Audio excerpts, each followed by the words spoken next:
Ya. Bismillahirrahmanirrahim. Assalamualaikum warahmatullahi wabarakatuh. Perkenalkan, nama saya Lilis Resmiati, guru Bahasa Indonesia dari SMK Negeri 4 Padalarang, Kabupaten Bandung Barat. Pada kesempatan ini saya akan menyampaikan materi pembelajaran, yaitu mengenai cerita rakyat. Materi ini buat anak-anakku semua yang ada di kelas 11. Di kelas 10 ya. Kelas 10 yang di bab 3, kalian mempelajari mengenai cerita rakyat. Baiklah, apakah itu cerita rakyat? Mungkin ada yang sudah mengenalnya. Cerita rakyat adalah cerita yang diturunkan dari nenek moyang kita secara lisan ke lisan.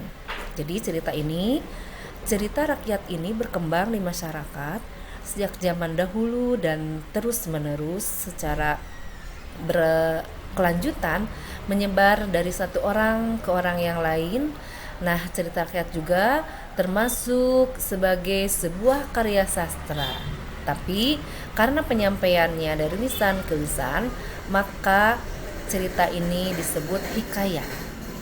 Yang termasuk bahwa hikayat itu adalah kategori sastra lisan. Baik, hikayat yang termasuk salah satu cerita rakyat ini adalah hikayat. Hikayat ini ceritanya memiliki ciri-ciri, yaitu kita bisa membedakan untuk sebuah cerita rakyat dengan cerita pendek atau cerita lain yang ada. Kita bisa melihat ciri-cirinya. Ciri-ciri dari cerita rakyat ini antara lain: satu, bersifat fiktif dan imajinatif, tergantung sang pencerita itu sendiri. Yang kedua, disebarkan secara lisan dari satu orang ke orang yang lain atau dari mulut ke mulut yang suka disebut oleh orang-orang. Yang ketiga, memiliki banyak versi dan variasi.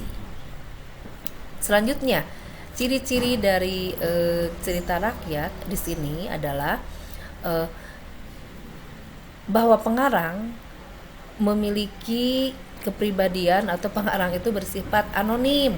Jadi tidak tanpa nama ya, tidak diketahui siapa yang mengarang cerita tersebut. Kemudian tema dari cerita tersebut membahas mengenai kesaktian, mengenai kemustahilan, seperti kebaikan melawan kejahatan. Dan cerita ini bersifat instana sentris atau berhubungan dengan kehidupan raja di raja atau kehidupan di lingkungan kerajaan. Yang keenam, ciri dari cerita rakyat itu adalah bahasa yang digunakannya adalah bahasa lama dengan kosakata yang tidak familiar bagi kita sekarang. Dalam kebahasaannya ada kata-kata yang bersifat arkais. Selanjutnya, dalam cerita rakyat itu pada umumnya dalam sebuah cerita yang disebut dengan karya sastra tentunya memiliki unsur-unsur yang membangun cerita tersebut. Di antaranya bahwa setiap cerita itu memiliki unsur-unsur seperti ada tokoh dan penokohan. Tokoh di sini adalah nama tokoh yang dimaksud dalam cerita tersebut yang berperan dalam cerita tersebut. Kemudian penokohan adalah karakter atau sifat yang melekat pada tokoh atau bisa juga dari segi fisik tokoh. Yang kedua, latar. Latar ini membangun sebuah cerita yang meliputi waktu, tempat, suasana, keadaan, situasi cerita itu atau peristiwa cerita itu berlangsung. Ketiga adalah alur. Alur ini adalah jalan cerita. Alur yang dipakai dalam cerita yaitu dibagi menjadi 3, yaitu alur maju, alur mundur, dan alur campuran. Keempat, unsur yang membangun dari sebuah cerita itu adalah sudut pandang. Sudut pandang ini digunakan untuk melihat cara pandang pencerita atau si penulis, yaitu ada sudut pandang yang pertama sebagai tokoh utama, jadi si penulis atau si pencerita menjadi tokoh utama dalam cerita tersebut. Yang kedua, berperan sebagai orang ketiga. Jadi si penulis di sini hanya mengamati orang lain saja, hanya menceritakan orang lain, bukan dirinya sendiri. Kemudian orang ketiga serba tahu. Jadi orang yang memutuskan si tokoh utama itu akan bahagia, sedih, akan berhasil, sukses dan sebagainya. Si penulislah yang menentukan cerita itu yang disebut dengan orang ketiga serba tahu.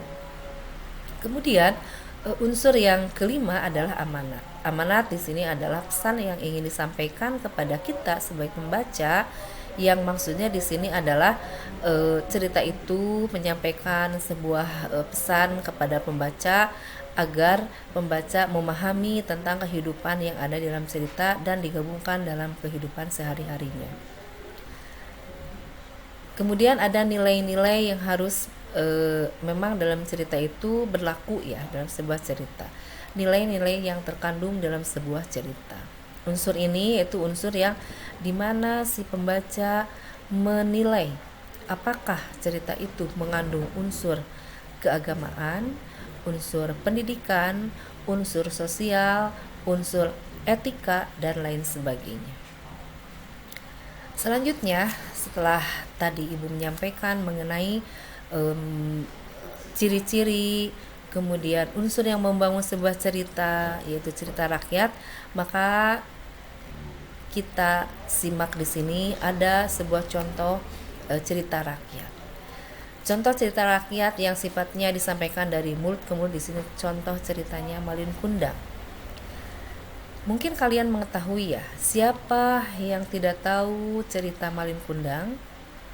Pasti selain Bapak Ibu guru juga sering mendengarnya. Cerita yang berasal dari Sumatera ini mungkin sudah siswa-siswi semua mengetahuinya.